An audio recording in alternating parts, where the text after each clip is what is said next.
ज्ञानं जन शलाकया नेत्रों मिलितं येन तस्मै श्री गुरवे नमः। आगमोद्धारकर्तारं तेलातेज प्रबोधकं ध्यानस्थ स्वर्गतं नौमि सूर्यमानन्दसागरं सूर्यमानन्दसागरं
जप तप कठिन करते सदा कर भावी पाप निकंदन ज्योतिष के ते ज्ञात गुरुवर निरत बताव स्थापना चिरत सागर सूर्य चरण भावी करो वंदना आलव सम्राट सूर्य चरण भावी करो वंदना जय रत्न सागर सूर्य चरण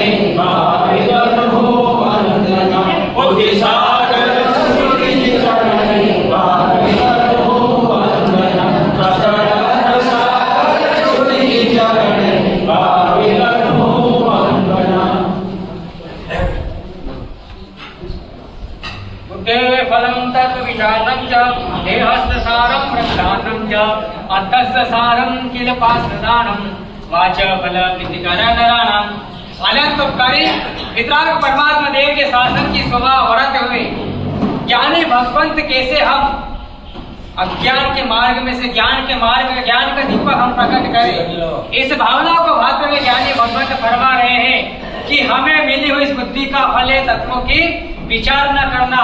फिर कहते हैं कि मिला हुआ मानव जीवन का कोई सारे तो व्रत को धारण करना।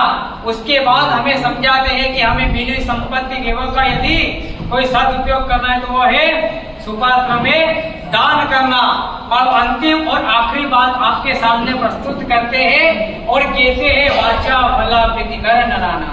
तो हमें मिली हुई इस वाणी का हमें क्या उपयोग करना, किस प्रकार से हमें वचन बोलना और क्या बोलना और क्या नहीं बोलना।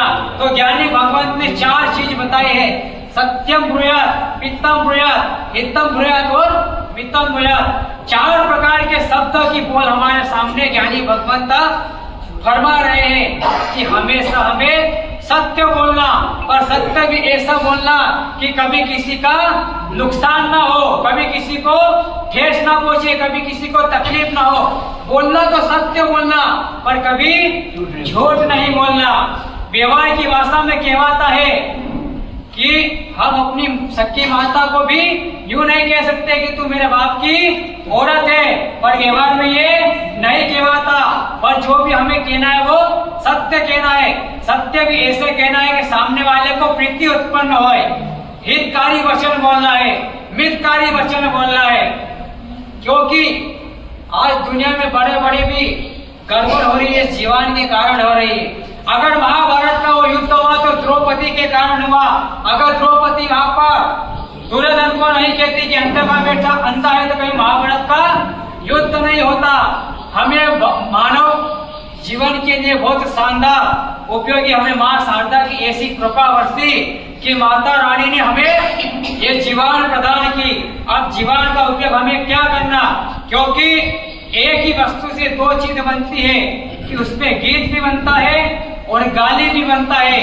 उसी अवध में चंडी का वास भी होता है और सरस्वती माता का भी वास होता है। उसी वाणी में कोयल भी बोलती है, उसी वाणी में कौवा भी बोलता है, उसी वाणी में मोर भी बोलता है, उसी वाणी में घुघुर भी बोलता है। अब सोचना ये आपको है कि आपको क्या करना, क्योंकि हमेशा सत्य बोलना और झूठ तो कभी नहीं बोलना। और सत्य में भी विवेक होना चाहिए, विनय होना चाहिए, बहुमान होना चाहिए। ऐसा सत्य बोलना कि ना अपना नुकसान हो या दूसरे का भी। खुशी बोले लो, हवा ना करो, खुशी बोले लेवानी। अगर प्रसंग बन जाए कभी, सबसे पहले ज्येष्ठ में ज्येष्ठ मौन को धारण कर लीजिए, पर कहीं झूठ मत बोलिए। और फिर यदि आपको लगता है कि अब यहाँ पर कुछ बोलना पड़ेगा तो उल्टी सीधी घुमा फिरा के बात कीजिए। एक राजा जंगल में जा रहा था, वो वेश बदल कर जा रहा था। एक राजा और शिकारी और एक ऐसे शिकारी और एक महात्मा जी, दोनों की बात इस वाणी के ऊपर है। तो सबसे पहले एक महात्मा जी की बात आपको सुनाता हूँ। एक महात्मा जी जिन्हें नियम था हमेशा सत्य बोलने का। उस जंगल में वो झोपड़ी बनाकर रहते थे और एक शिकारी और हिरण के टोले के पीछे हरना ने टोला ने पाछल पाछल आयो अने महात्मा जी को कहता है, महात्मा जी आपने इधर से हिरण का टोला जाते हुए देखा क्या? महात्मा जी तो सत्य बोलने वाला था, उसने कह दिया वो जंगल के पीछे झाड़ी में जाकर छुपा है। परिणाम यह आया कि उस शिकारी ने सभी हिरण को पकड़े और सभी को यमलोक पहुंचा दिए। महात्मा जी का नियम था सत्य बोलने का। उस सत्य बोलने के कारण महात्मा जी मरकर दुर्गति में गए। महात्मा जी सत्य बोलना उधर मरकर दुर्गति में कम गए, क्योंकि उचित जगह महात्मा जी ने ना तो विनय से बोला ना विवेक से बोला, क्योंकि वहां पर इतने जीवों की हिंसा महात्मा जी के सत्य के कारण हो गई। तो हमारे ज्ञानी भगवंत कहते हैं कभी बोलो तो सोच समझ कर बोलो, कभी किसी का अहित नहीं होना चाहिए। तो इधर उस राजा की बात करता हूँ। राजा का नियम था रोज रोज प्रजा की सार संभाल लेने के लिए वो वेश बदल कर जाता था।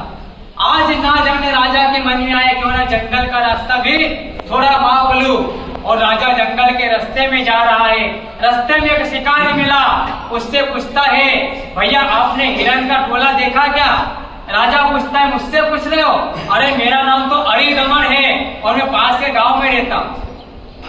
भैया मैं तुमसे पूछ रहा हूँ इधर हिरण का टोला गया क्या? राजा को कहता है क्या? अरे मैं उस नगर में रहता हूँ और नगर सेठ हूँ। वो कहता है भैया तुमसे मैं क्या पूछ रहा हूँ, तुम क्या जवाब दे रहे हो? पर पहले तो राजा ने भी जवाब देना उचित नहीं समझा था, फिर उसको लगा कि अब जवाब देना ही पड़ेगा, पर सत्य तो नहीं बोलना है। अगर मेरे सत्य बोलने से जीवों की हिंसा होती है तो ऐसा सत्य भी किस काम का? तो उधर राजा ने पहले तो मौन को धारण किया। वो शिकारी बार बार पूछता है तो राजा कहता है मैं पास के गांव में रहता हूँ, मैं नगर सेठ हूँ। नगर सेठ तो मैं पास का राजा हूँ, आपको बोलो क्या काम है? वो तो शिकारी एक ही बात पूछता है कि यहाँ पर हिरण का टोला गया क्या? ऐसे तो उसको राजा ने बहुत देर तक उलझा कर रखा और हिरण का टोला आगे निकल गया। उस शिकारी को लगता मेरा पाला किसी पागल से पड़ गया है। उस राजा ने कितनी अपनी बुद्धि का इस्तेमाल किया और जिस राजा को भी सत्य बोलने की प्रतिज्ञा थी, और सत्य कहाँ पर बोलना? उचित जगह पर बोलना। हमें ऐसा सत्य भी नहीं बोलना कि कहाँ पर किसी का नुकसान हो जाए, पर झूठ तो कभी नहीं बोलना। ये बात का हमेशा ध्यान रखना। आज आपको पल पल पे झूठ बोलते तो हो, आपको सुपात्र का दान यदि लेना हो, गुरु भगवत आपके घर पधारे हो, आपने फूल संभाल कर रखे हो, उसमें टाइम होना बाकी हो तो कहते तो साहब जी टाइम हो गया। ऐसा ही बोलते हो ना? सुधार करते ये सब मौड़ी वाले आप अभी ले लो, आप पहुंचोगा जब तक हो जाए। तो ऐसा भी हमें झूठ नहीं बोलना, बोलना हमेशा सत्य बोलना। तो वो सत्य भी ऐसा बोलना कि हर किसी का अहित नहीं केवल हित होए, क्योंकि आज हमेशा जीवान में लिए जीवान का उपयोग हम दुरुपयोग के द्वारा कर रहे हैं। क्योंकि कहते हैं कि मुंह में जीवान तो सब रखते हैं, लेकिन कमाल वही करते हैं जिसे संभाल कर रखते हैं।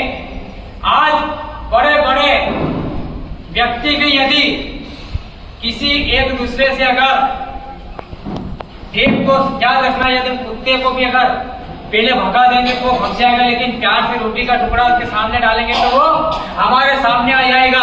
ठीक, यदि एक बार कर्कश से निकला हुआ तीर और एक बार वचन से निकला हुआ वचन